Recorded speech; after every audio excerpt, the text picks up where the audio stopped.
मैं यहाँ पर दो चीज़ों का अलग अलग जिक्र करना चाहूँगा। पहला तो यह है कि कोई भी व्यक्ति जो होता है वह जब दूसरों के बारे में बोलता है तो वह अपनी खुद को व्यक्त करता है।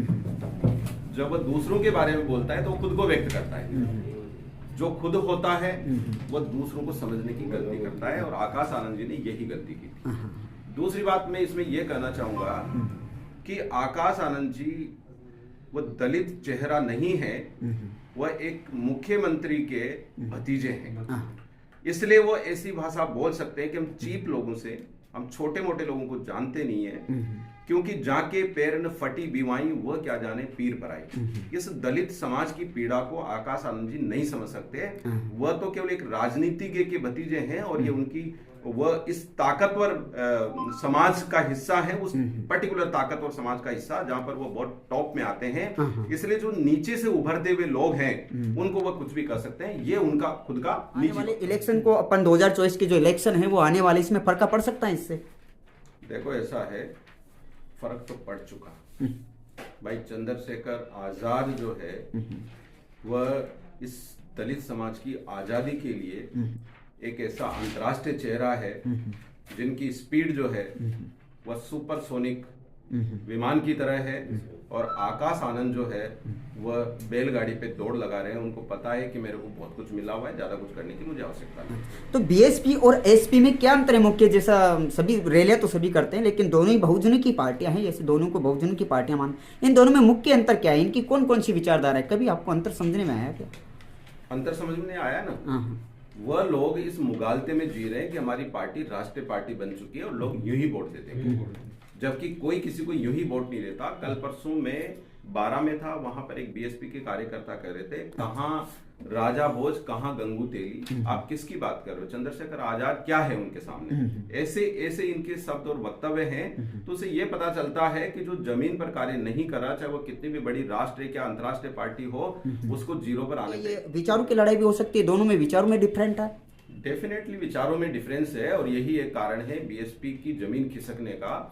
मान्यवर साहब कांशीराम ने जो विचारधारा बनाई थी वो बाबा साहब की विचारधारा को आगे बढ़ाने का एक काम था। यहाँ पर इन्होंने उससे समझौता कर लिया।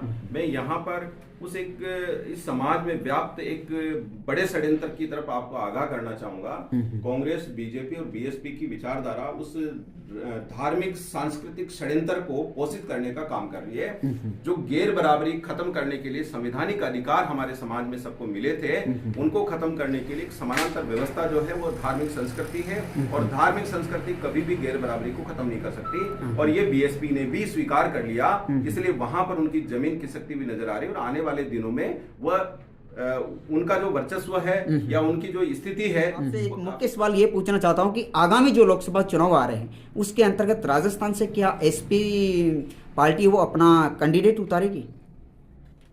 राजस्थान से नहीं, पूरे देश के अंदर भाई चंद्रशेखर आजाद जो है उनका कारवां, उनका वर्चस्व, राजनीति में उनका कद लगातार बढ़ता जा रहा है और वह इस देश के अंदर एक निर्णायक मोड़ पर राजनीतिक स्थिति को पहुंचाने की ओर अग्रसर हो रहे हैं। और आने वाले दिन जो है बहुत चौंकाने वाले होंगे, इसमें कोई शक की कोई गुंजाइश नहीं है। राजस्थान से कितनी सीटें निकलने की आस है आपको? राजस्थान से सीटें निकलने की जहां तक मैं बात करूं तो यहाँ पर काफी पोटेंशियल वाली स्थिति है। और यहाँ पर जो दलित समाज है उसका मुख्य मुद्दा है कि आजादी के 75 साल बाद भी ये जातिवाद का जहर खत्म क्यों नहीं हो रहा? खत्म नहीं हो रहा तो उसके पीछे के कारण क्या है? उसके लिए जिम्मेदार कौन है?